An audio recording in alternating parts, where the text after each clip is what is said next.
Hi, I'm Ed Bellina. Hello, guys. Alvaro Cuba here. So, welcome back to another fine time with Alvaro and I on the Manufacturing Meetup podcasts.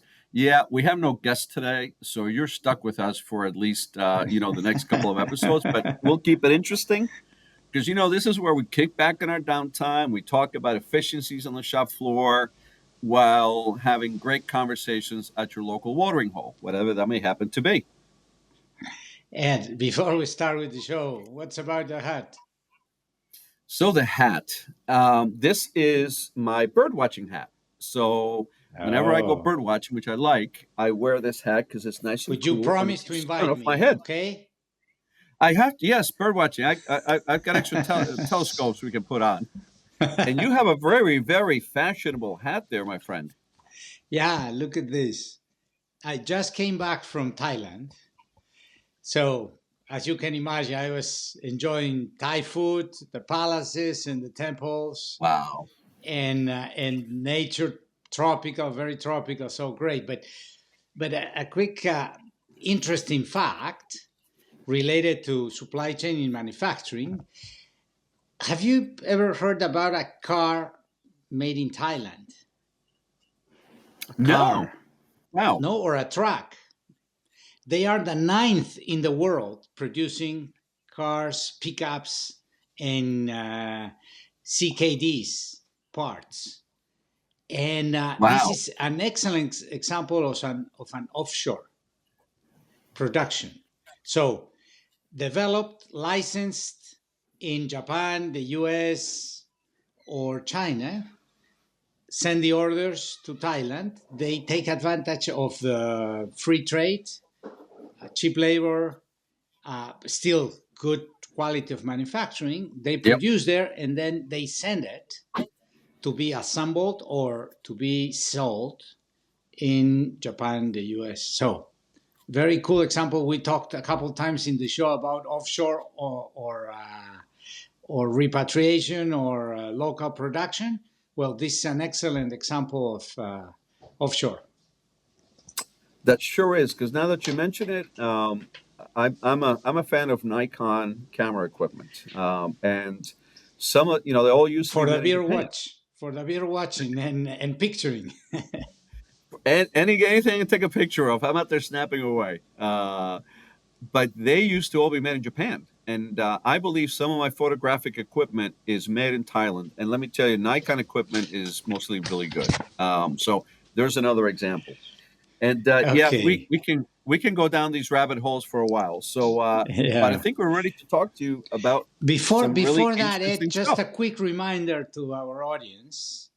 We'll do the same at the end of the show, but uh, hit the subscribe button if you don't want to miss an episode or the conversation. So join Uh, us, hit the subscriber. Yes, down there. Great.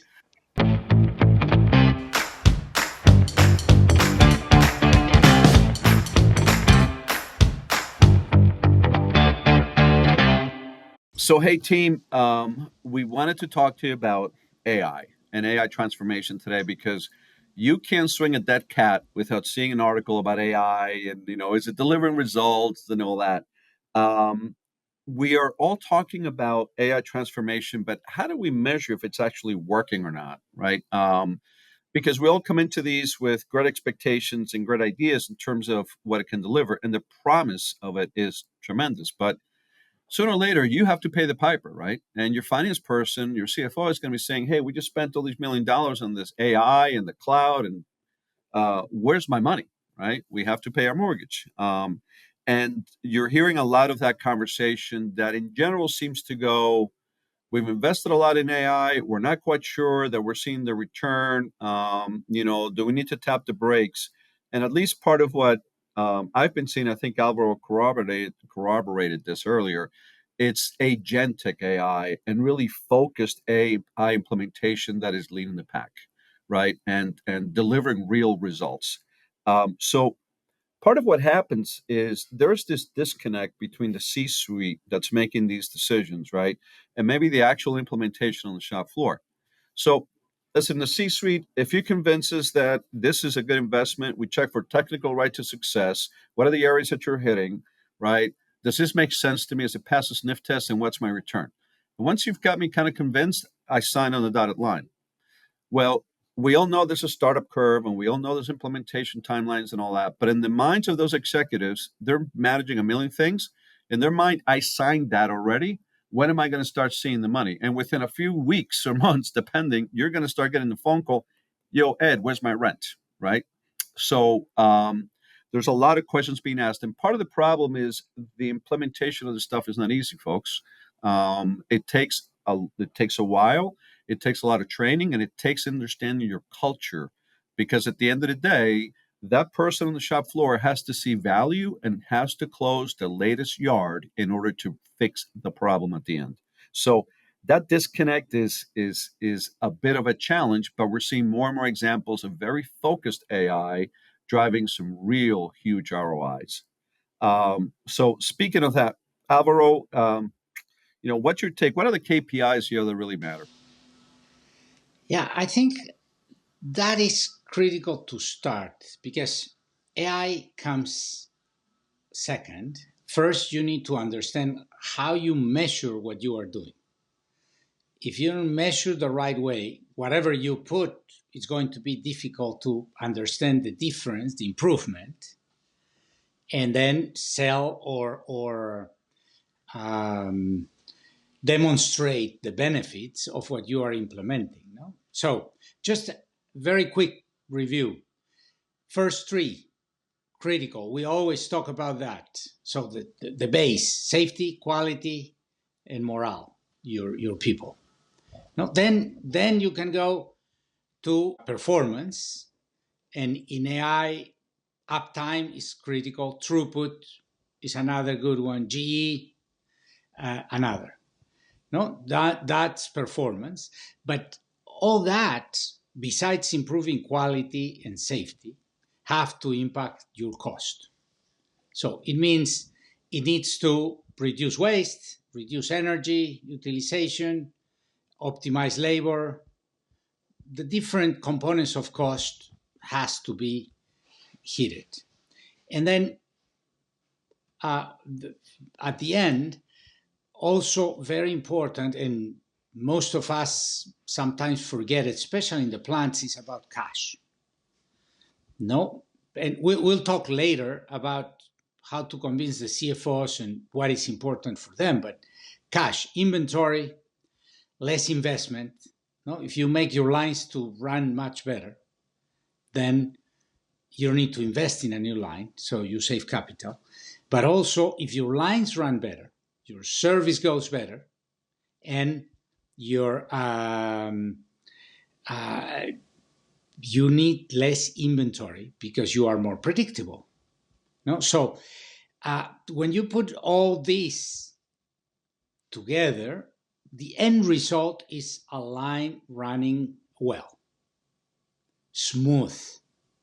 Well, once you have that, then you have an additional benefit, which is your people is calm, relaxed, time for innovation, time for thinking, time for improvement, time for growth. No, so when you think about AI and how to demonstrate, you need to think about first in these KPIs, where are you doing well? Where are your gaps? And look for specific solutions that help in those specific. But the connection needs to be whatever quality or cost or performance, those need to impact one of these three: your revenue, your margin, or your cash. Otherwise, it's not beneficial for the company. Once it's beneficial for the company, it will also be beneficial for the plant and for the guys. Ed? No, absolutely. You have to pay. You're taking out a loan, okay? You have to make the payments. So the results have to be there. And one of the big areas that I think sometimes gets missed is the whole impact on waste, right? Because we all know about uptime and lines run reliable, but waste sometimes winds up your efficiency gain is the top of the iceberg. What's underneath the water is even bigger. So Yeah. um, one of the problems that we face, right, is our traditional measurements systems, right, which in some cases, frankly, are antiquated. So let's think about vibration analysis. You are you're a forward thinker, so you actually have trained somebody on vibration analysis and data collection, and you have this person doing rounds of your plant. By the way, this is a real world situation happening with one of my customers right now. That person is retiring, and they are trying to figure out who they want to train in their place. And my comment to them was, hey, you could have somebody check your equipment, once a month or once every couple of weeks and get a reading, okay?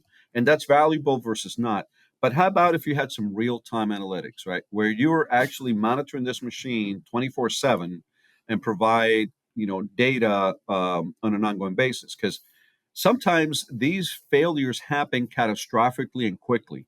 You could have vibration data, for example, or infrared thermography data from a week ago or a month ago, and you can have that machine self destruct in 30 seconds, right? So, not that it happens all the time, but the Yes. closer you are, It right, happens. to Yeah. real time, it Certainly. happens.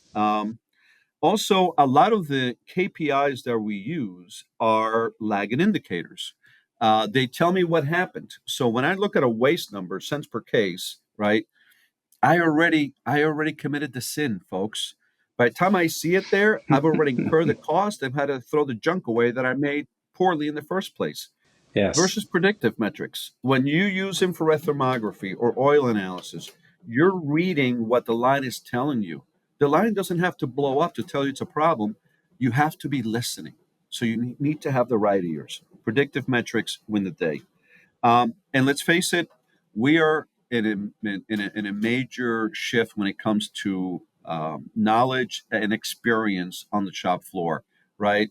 A huge wave of retirements, COVID, right, have driven a significant reduction in the levels of experience on the shop floor. And those are not easily gotten to, right? They're hard won. So, um, couple of thoughts for you to think about, right? But so let's say we do know what to measure, right?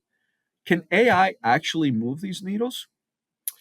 Let's look at the proof. And hint, Alvaro and I both say, heck yes.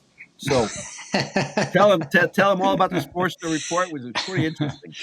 Yeah. We wanted to start with KPIs because that's the only way to demonstrate things. No? So now going into the next section, which is, and Ed said it, AI is working.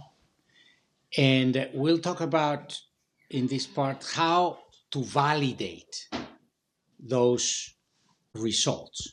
So, first, a couple of things about the actual state of AI in manufacturing.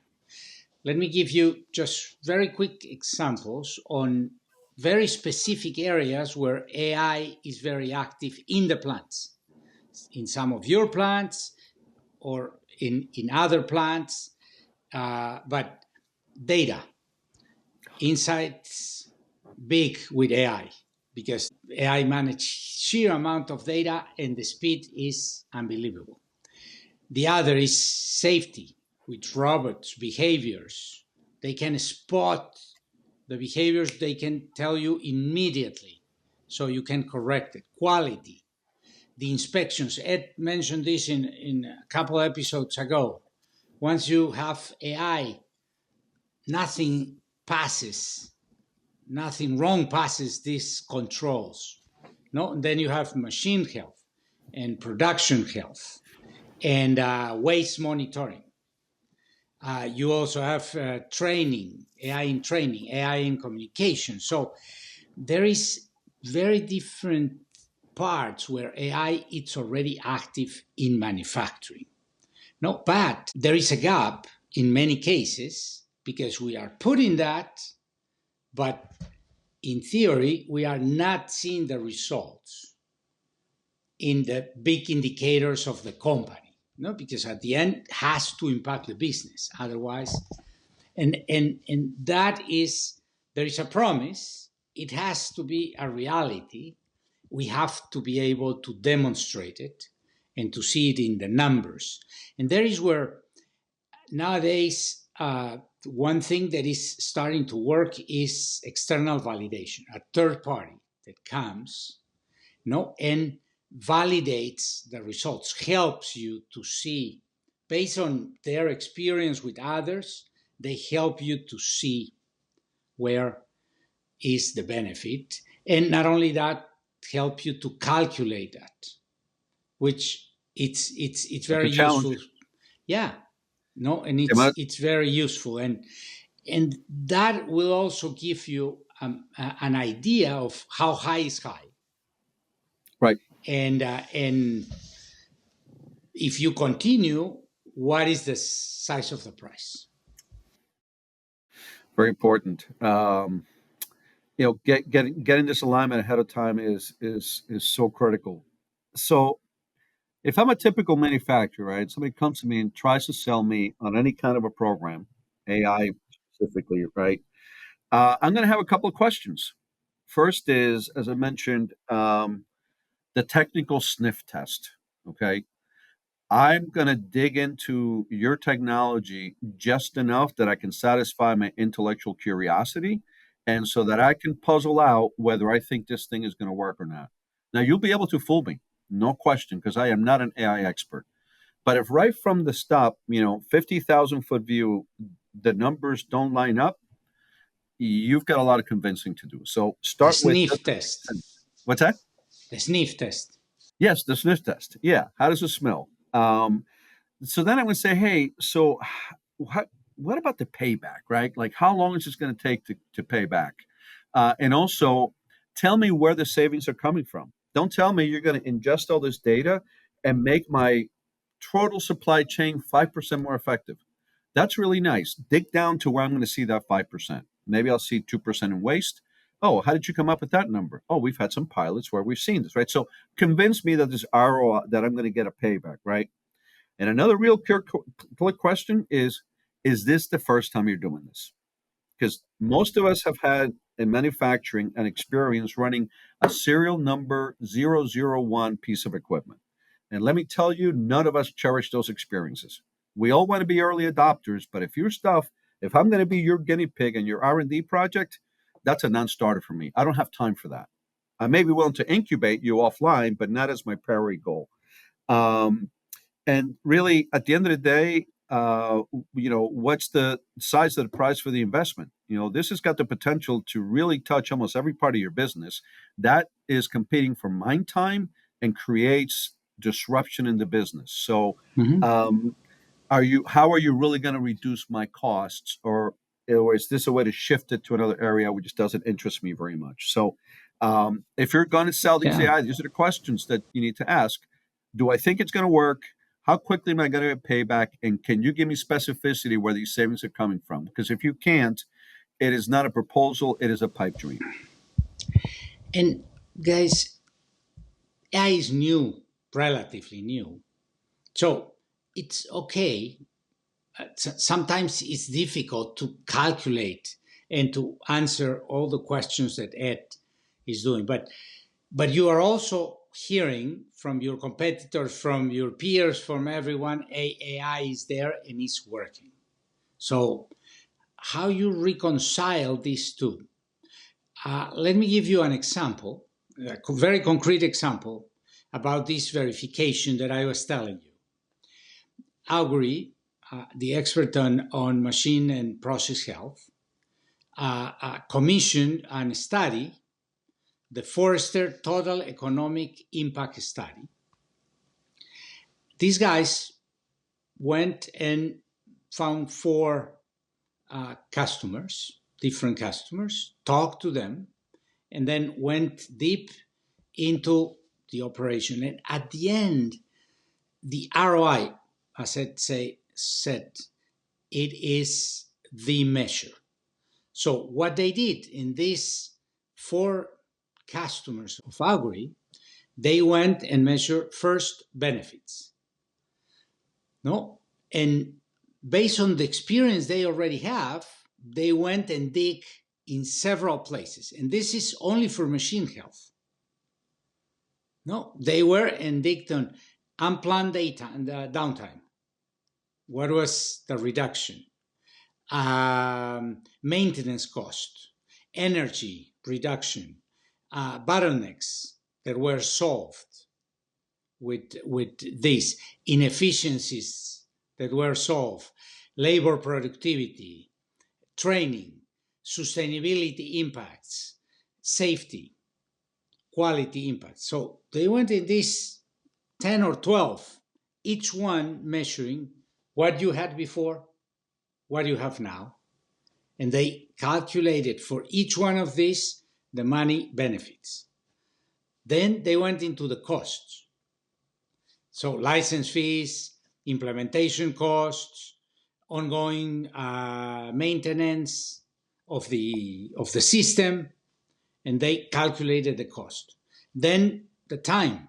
ROI is based on time. No, I get this amount per year in 3 years. In this case, they are taking 3 years and putting everything on net present value. Okay. And really, the results were impactful. Ed, do you want to share some of the results of the Well, I mean, study? the numbers are maybe staggering to some, but Alvaro and I have been around this for a little while, and folks, these numbers are real. Okay, that's the value of having an independent outfit go out and not give you, feedback from your own echo chamber, but sit outside and be objective. Say, what is this doing? So here, how about a 310% ROI, folks? Less than a 6 month payback, and I can tell you these numbers are real because I've experienced personally these numbers in some trials I ran in my previous life. And we installed monitoring on 12 pieces of equipment. Within 3 months, we had saved about 24 hours of total plant downtime. That paid for that installation in 3 months. Um, all of the downtime that's avoided, right? The spend on R&M, the better you run, as Alvaro has said, the less energy you use, the less you consume resources, less goes out to the landfill. Um, and there's a lot here, right? $20 million net value over 3 years. Um, but even the great work that was done by Forrester, they hint at the other piece of the iceberg that once it's under the water, okay, it's employee morale. It is less product out of stocks, which brings you customer delight, right? It's better quality products, lower inventories, as Alvaro said. How about retention? Alvaro and I talk ad nauseum about the labor shortage that we experience on our shop floor. How about if you get to retain your best mechanic that is getting ready to maybe move into a technical manager role because they're doing something that's actually fun and gives them control over their life? In manufacturing, that's one of the things we don't always have, especially if you're running a line that is inefficient and unpredictable. Folks, you don't know when you're going home. You walk into that plant at 8 o'clock in the morning and you think you might leave by 5 or 6. Maybe not today, Roger. We'll see you in the morning. So, Yeah, and think also this way. Why this matters? We have been many years, especially in food, dealing with TPM and process improvements and equipment, and great progress has been made, but with huge effort and time. And well, once you have the right process and the right strategy, the right mentality, this is the time that you put AI. And then AI is going to accelerate all that. So what the Japanese tells you, and the line is running and stops every 10 minutes and should stop every 4 hours, 5 hours, and not stop because the machine stops because you decide to stop the machine to lubricate or do whatever.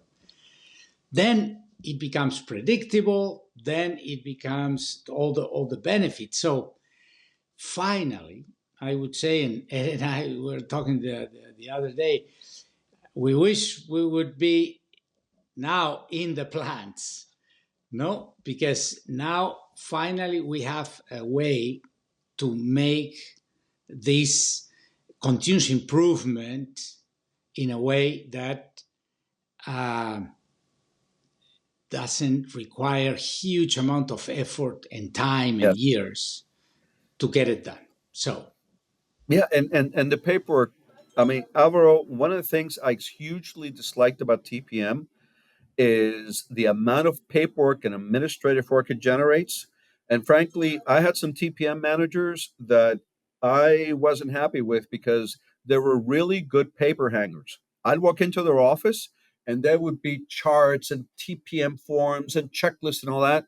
But did I see you on the floor executing some of these fixes? That to me is where the rubber meets the road. So, anyway, I will get off my rant. So, now I want to talk about why most projects fail. And these are not necessarily in ranked order, but or in the positive, no? yes, in the positive. Why they fail? So what are the So you don't. lessons learned to make them successful? Agreed. Go ahead, Ed. Agreed. You know what? One of the first ones that I think we've all experienced, and not the only one, is pilot purgatory trap. Okay. So usually it goes like this. Yes. You get everybody's excited. This is the new shiny toy in the facility, right? But we're going to do a try. We're going to do a pilot first. So we go in, we do a pilot. There's excitement. And then at some point in time, you know, there's a new shiny object, or you wind up, blowing up a line, and now you got to figure out how to get that up and running. People lose focus, and then gathering this data is not easy. That is the biggest challenge, really, is getting the information to prove the impact, because the impact is there.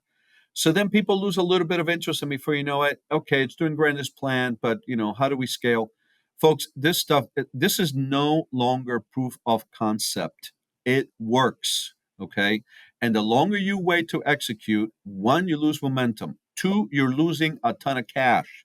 If you really believe half of these numbers, and we can even give you a less than 1 year payback, I mean, I don't know about you, but tell me so I can invest my money in that, because that's certainly not what's happening in the stock market. Although I can't complain, it's doing well recently. Anyway, purgatory trap is one. Secondly, don't try to do everything, right? Don't try to boil the ocean. Alvaro and I have talked about a number of times now that what's really, really grabbing and holding on and delivering great results is agentic. It's very, very focused implementation of AI. And then you got to start at the beginning. And the beginning is about your machine health. And that is the biggest impact right from the get go. Some of these other improvements that Alvaro and I are talking about are systemic and accumulate over time, right? You're not going to have happy, cheery employees the moment you turn on that sensor, right? It's going to take time for them to recognize that work is different and work is better and more predictable before you have them with you. But once you have them with you, they're really unstoppable. So, how do you take these and shift into the implementation mentality? Yeah. And a couple things on what it was saying. Starting point is you need to understand. We talk about the KPIs. You need to understand where are you in each one of them, in each part of your plant, so you can decide where is the right way to start. No, and you need to think on projects and the implementations that give you the result. No, let me give you an example. You choose one equipment in a line that is giving you a lot of headaches, and you say, oh, I'm going to solve this, I'm going to solve the problem. If you don't take the entire line and you only fix one piece or one equipment on the entire line, you will not get the results at the end of the line, which is what matters. No? So that's, for instance, an example. Don't take one equipment here and other there. Take an entire line, right, and make it happen so you can demonstrate the results. No, benchmark is another thing. No, today we were talking about ChatGPT. ChatGPT gives you huge amount of benchmark that you can just go and use it to understand where is better to start, how to start. We were talking about Forrester in these studies to demonstrate the benefit, but you can also use those studies to understand where and how to implement. No? So all this just to say, jump to it. Jump small, then roll out, but go for it. Start crawling, then walk, then run, but start. Agreed. Sometimes you just need to put energy into the mix, folks, and just do something, right? Just do something and start showing the real promise of this. So um, Alvaro talked about picking your bad actors, getting focus on the KPIs first, and being very very prescriptive about here's where I think I'm going to get the savings, and then you got to document this. I know nobody likes to do that, folks. I get it, right? And this is where ChatGPT, right, and AI can really help you take the drudgery of trying to get this information out. Um, Not to go too far, but I was out in a plant and I had to read all of these reports, right, to figure out what was wrong with a piece of equipment. Because I don't trust ChatGPT yet. I read them and I fed into ChatGPT. And yes, I had to do a little polishing and a little more data addition, but my goodness, it probably saved me an hour and a half's worth of time, right? And that's what it's all about. Use technology to make your time more efficient. So, we're kind of moving on now to the wrap up and some. Go ahead. Before you move, just one small tip. We talk about CFOs. Just Yes, summarizing into all this, because CFOs are the ones that have the money, the ones that are at the end are going to report the benefits, right. and are great allies if we convince them of the value. And for that, we talk about the business case, we talk about the study Right. that can help, we talk about ROI of demonstration. With these things, you have the CFOs at your corner. You get their attention, that's for sure. Yes. So, as we think about this, what's the evolution, right? So, the maintenance effectiveness follows a pretty predictable evolution curve. You start with breakdown maintenance, and then you decide, okay, that's not good. I'm going to do preventive, so time-based maintenance, right? And that's good, but doesn't get all your failures, and you waste a lot of money. Then you start predictive, which is where we are, where you're servicing equipment as needed because it's telling you, and then eventually you design out. Right now, we have to focus on going from reactive to predictive to prescriptive, right? And to piggyback on one of Alvaro's terms, right? It's about control. And I think I've said this a couple of times in this podcast, but who controls your line? Do you run your line or does your line run you? It's a simple question, right? Trust me, our lives are all much better if you run the line instead of letting the line choose when it's going to break down. Usually in the middle of your kid's little league game on a Saturday, and you got to run it. So and AI doesn't just stand still; it learns. Right? That machine learning is just amazing. The power, right, of what that can develop to in several years. When I first started working with Augury, I think we used to say we had 20,000 machines, right, in the AI cloud, right. We must have over 100,000, right. That's the value of compounding, and it gets smarter and smarter every time. So each failure that you prevent makes a system smarter. So, Alvaro, And as you would say, let's go for it. at the end, we want just to finish this episode with a call to action. No, as Ed said, it's proven. So don't expect perfect. Just start going. The competitors are moving, and others are moving. I was sharing with Ed before starting the podcast. I was reading the news about plumbers not one, but hundreds of plumbers using ChatGPT when they go to work, because they can invoice or work orders super fast. When they go and find a problem, they just take a photo, and ChatGPT tells them what's the recommendations. If they need spare parts, they ask, give you the cheapest in the best place. So there is a lot of things, and if it's beneficial for them in their trade, in their day to day, imagine the benefits that you can get out of it in the plant. No, so Huge. ROI, you can use third parties, or you can read the studies. In this case, the Forrester study is available. You can read it. You can apply it yourself with Right. a finance guy. Is cheap to implement. Yep. No, it's different than in our times that had a lot of capital and a lot of approvals.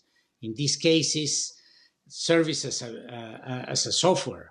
So you pay just by As you go. month. It was mentioned in 6 months ROI. So you invest from your maintenance budget, and in 6 months you get it paid before the end of the year. So It's a that's beautiful thing. a little bit. We hope this is helpful. Sorry, you were going to say No, something. I was just going to say, and you did mention this happened in Milwaukee, right? Yeah, Milwaukee? one of the It, places. it makes sense because, Milwaukee's known for one thing, and that's brewing beer. So here again, here's a connection between AI and some adult beverages. So, yes, I'll stop because Okay, I Sarah's already like giving me the that. hook To finish at the bar with a at the nice bar. beer. Perfect. So thank you, friends, for joining.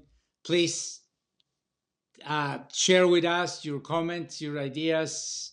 We had very good inputs and comments in the last two episodes. So please keep doing that, and uh, subscribe, like us, leave us reviews. More important, let your pals know, and join the podcast, and let's get the conversation going. Awesome. Hey, join the conversation. Let's keep it going.